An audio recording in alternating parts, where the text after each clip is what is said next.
Linda, this is Dan. Why aren't you coming to the wedding? I wanted you to be the first person to congratulate me.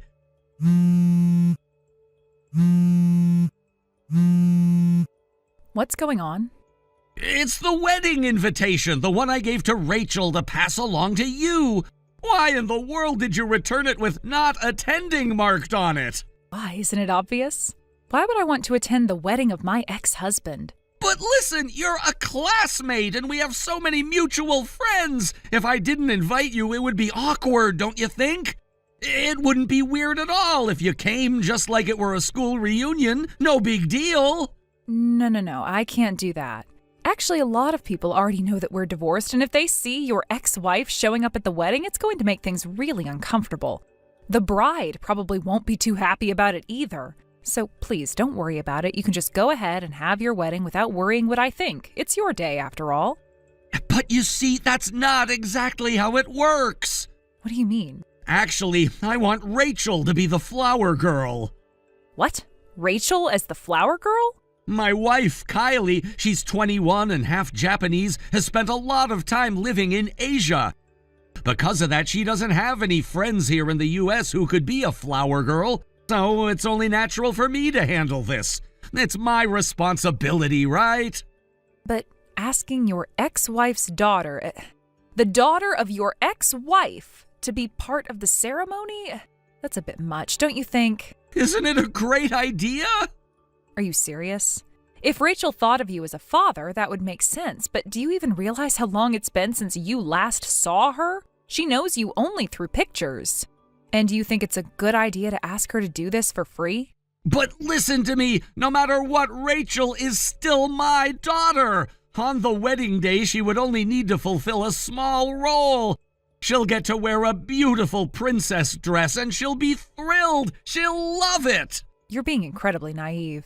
What about Kylie, the bride? Is she okay with this idea? The child from your past marriage stepping into the wedding like this? If I were her, I would be uncomfortable with it. This isn't a problem. I've told Kylie that Rachel is just a friend of mine. Wait, hold on a second. What? Please tell me you didn't leave out the fact that you actually have a daughter to Kylie, right? You didn't keep that from her, did you? Oh, I just told her I'm divorced. I didn't go into any more detail than that. What? Why didn't you tell her about your daughter? Kylie is still only 21 years old, you know. I didn't want to burden her with that information. It would be too much to handle. But age isn't the issue here. It's not about how old she is or whether you think she can handle the truth. It's about honesty, and you should have been open with her about having a daughter. Well, I'll bring it up eventually. I'm just waiting for the right moment. Please, leave this matter in my hands. Waiting for the right moment? This isn't something you can put off. Oh, come on. There's no need to overthink this. Kylie and her family are really easygoing and understanding, so everything will be fine. I'm sure of it. What do you mean by that? Look, if this situation causes any problems down the line, don't involve Rachel or me. We can't take responsibility for any of this. Okay. In the end, I've decided to ask Rachel to be the flower girl after all. No, I refuse. What? Why? I already explained why. Plus, Rachel is old enough to understand a lot of things by now. She knows that her parents' divorce is because of your infidelity. She probably figured that out on her own already without me having to say anything. But that was years ago! The person I'm marrying now is not the same person you were involved with at that time. We should all just move on and let go of the past. I'll come to the wedding and put it behind me. Let's move forward, all right? You can't just make decisions like that on your own. Rachel and I are not going to the wedding. That's final. Okay, but let's at least think about it for a second. You don't think Rachel might want to be a part of something as special as a wedding? It might be her only chance to wear that kind of dress, you know? And don't tell me she hasn't been thinking about it. Every little girl dreams of being the flower girl in a wedding. I'm not asking her to play a major role, just a small one. It won't hurt anyone. No, it's not about that. It's about the fact that you're asking someone who hasn't even seen you in years to step into a situation like that. You're not considering the emotional weight it might carry. I get it. You're worried. You think I'm rushing into things and putting Rachel in an uncomfortable spot. But trust me, I've thought this through. I've made sure that Kylie won't have an issue with it, and I know Rachel. I know she'll enjoy it. It's a small role and it's just for one day. You're overthinking everything. Let it go. I am not overthinking it. I am trying to protect Rachel from this whole mess. She's been through enough, and you know it. The last thing she needs to be is put in an awkward situation at your wedding. And trust me, it would be awkward for her too. But Rachel isn't a child anymore. She's an adult. She's been through a lot, but that doesn't mean she's incapable of handling something like this. And she's not gonna be upset. If anything, she'll be excited. What's the harm in letting her be part of it? It's not about the harm, it's about respect. Respect for what's happened in the past and for the people involved. You can't just wipe all of that away and pretend nothing happened.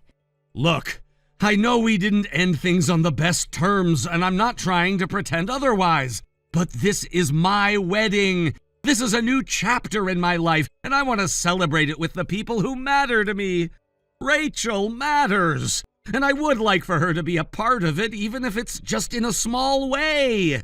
You can't expect me to just get over everything and accept it like it's nothing. There is a lot more to this than you think.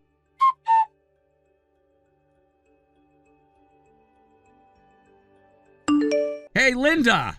Why didn't you come to the wedding?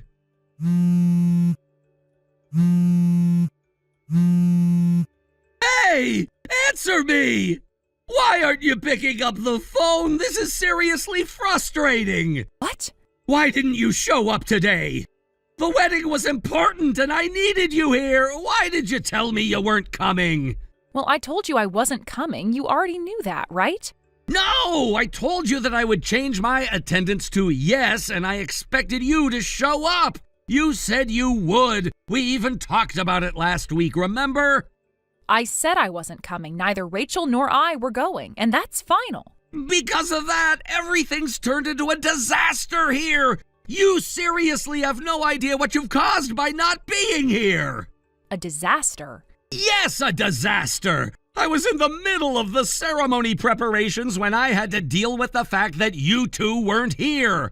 I found a girl dressed as a flower girl in the hallway, and I just assumed it was Rachel. I was panicking, thinking she was lost, so I tried to grab her and take her to the aisle. But then it turns out she was actually there for another wedding. She was mistaken for Rachel, and it caused a huge commotion. Didn't you check her name before trying to take her? I didn't have time to check. It was right before the ceremony, and I was rushing around to make sure everything went smoothly. It's easy to mistake someone in a flower girl dress for Rachel, especially when you've only seen her in photos for so long. You know, I've been living with this chaotic wedding planning for weeks now, so seeing someone who looked like Rachel made me panic. Well, about that, I've heard most of what happened from friends who were attending your wedding. What? You heard what happened? Yes, honestly, I am just kind of dumbfounded by everything. You're really putting me in a tough spot right now. What do you mean? That girl you mistook for Rachel was actually only 8 years old, huh? I heard that she was way younger than Rachel. What does that have to do with anything? She was the same age as Rachel, as far as I could tell. Well, Rachel is 11 now. You seriously mistook an 8-year-old for an 11-year-old? That's a pretty big difference. No way. She's 11 now? Yeah, I told you that. I'm surprised you didn't know. I mean, you haven't seen her in a couple of years, but still, 3 years is a huge difference. Are you really telling me you forgot that your own daughter is 11? Wait, hold on. So Rachel is 11. I really messed up, didn't I? Yes, you did. And you know what? The worst part is that the girl you grabbed didn't even look like Rachel. She was dressed for her age, which was appropriate for an 8-year-old. I heard you even screamed at her when you tried to drag her away by force. She started crying and was really upset. Well, of course, that caused a scene. No one would have expected that to happen.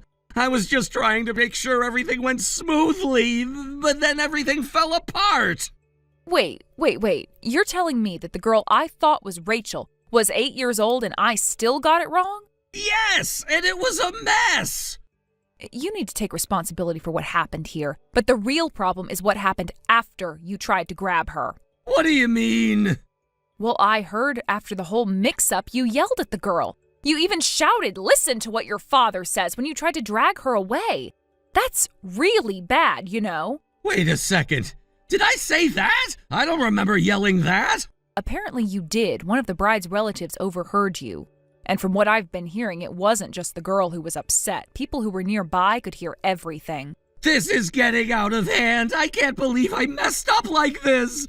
I had no idea that people were listening to me. Why didn't you say something sooner? I didn't know until I heard it from the bride's side. Your parents didn't help either. When the relatives questioned them, they couldn't even give a proper explanation. That's when people from the groom's side got involved. It was such a mess that they started asking the guests for clarification. You've got to be kidding me! How is this happening? I'm not kidding. In fact, the bride's father even called me to ask about Rachel. I had to explain everything to him.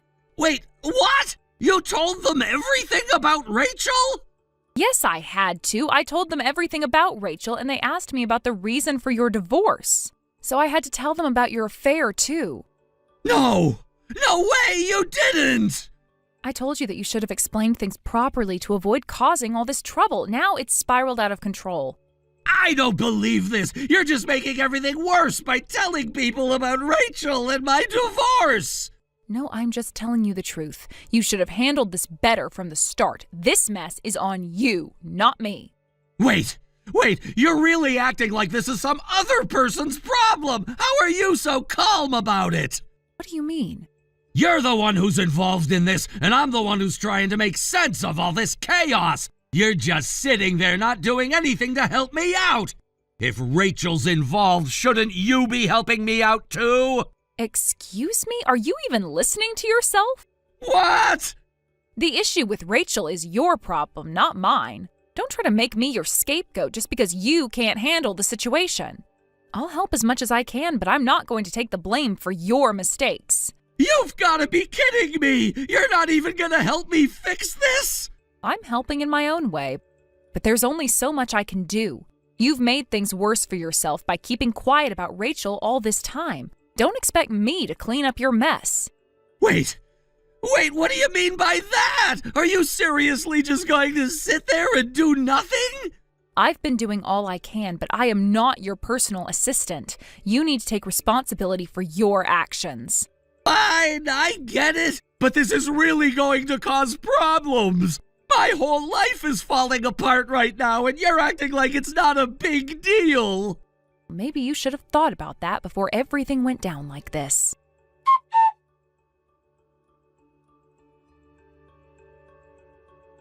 Well, I'm incredibly tired. As for what happened afterward, I only heard the general outline of the story, but, of course, my ex-husband and Kylie's relationship ended in disaster. They broke up as expected. There were claims for alimony and compensation, and since my ex-husband had lied about not having children, the amount that was demanded from him was quite high. It seems like he had to pay a lot more than he anticipated due to that lie. On my end, I also had to chase after him for the child support payments that had been delayed. Eventually, I was able to get a certain amount out of him, though I had to make a lot of effort to get it. And so my ex-husband is currently trapped in a spiral of debt. It's really quite a mess. At one point, he even came to visit me, probably with the hope of asking for money, but the place he showed up at was the apartment I had moved out of years ago. He never thought that there could be a new resident there, and when he arrived, he mistook the man living there for my boyfriend. He caused a huge scene. The whole situation became so chaotic that the police were called. It turned into a big ruckus, and the damage he did, destroyed furniture and appliances, only made his financial troubles worse. His debts grew even larger because he had to pay for the repairs and replacements of the things he broke. Honestly, it's just exhausting. I can't believe the things that happened. It feels as though everything has come full circle. After all this time, he still hasn't learned. I guess people really don't change that easily. In some ways, I feel sorry for him, but at the same time, I can't bring myself to offer any sympathy. He made his choices and the consequences were inevitable. I'm sure he thought everything would go smoothly and that he could just lie his way out of his problems, but in the end, it all fell apart. I had my own share of struggles too after everything that happened. The divorce was painful, of course, and the things I had to deal with as a single mother weren't easy either. But I managed, I moved on, I rebuilt my life. On the other hand, my ex-husband never seemed to have a clear direction. He didn't take responsibility for his actions. I'm not surprised that he ended up in such a situation. There was always a sense of entitlement about him, like the world owed him something. It was infuriating at times. But now, seeing how things have unfolded, I can't help but feel like he deserves what he's gotten. He made his bed, and now he has to lie in it. It's not my problem anymore. I've got my own life to live, and I don't have the energy to feel guilty about his choices. I think about how things used to be, though, before all the lies and drama started. There was a time when we were happy, or at least I thought we were. Looking back, I wonder how things changed so drastically. How did we get to this point where everything became so broken? It's hard to pinpoint exactly when it all started falling apart, but I think the signs were always there, even if I didn't want to see them. It's strange to reflect on all of it now, to think about what was and what could have been. If only things had been different, maybe we could have avoided all the pain and hurt, but that's just wishful thinking. The reality is that our marriage was built on shaky ground, and it was bound to collapse eventually. I don't regret the decision to leave, not for a second. I think it was the best thing I could have done for myself. But sometimes, I still find myself wondering about the what-ifs. What if things had turned out differently? What if we had worked through our issues? What if we had been able to trust each other? I guess I'll never know. And that's okay, I've made my peace with it. My life now is so much better than it was back then. I'm in a place where I can finally breathe. I don't have to constantly worry about what my ex-husband is up to or whether he's going to pull some ridiculous stunt to try and manipulate me. I found peace, and that's something I never had when we were together.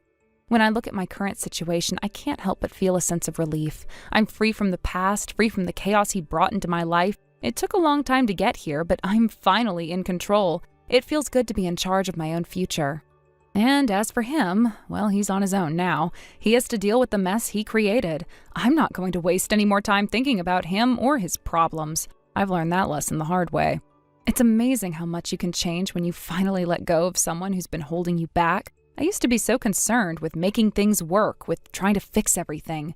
But now I see that sometimes the best thing you can do is walk away. Let things fall apart if they need to. Life goes on, time moves forward, and eventually you realize that there is so much more out there waiting for you. So many opportunities, so many people who are worth your time and energy. I'm focusing on what lies ahead, not what's behind me.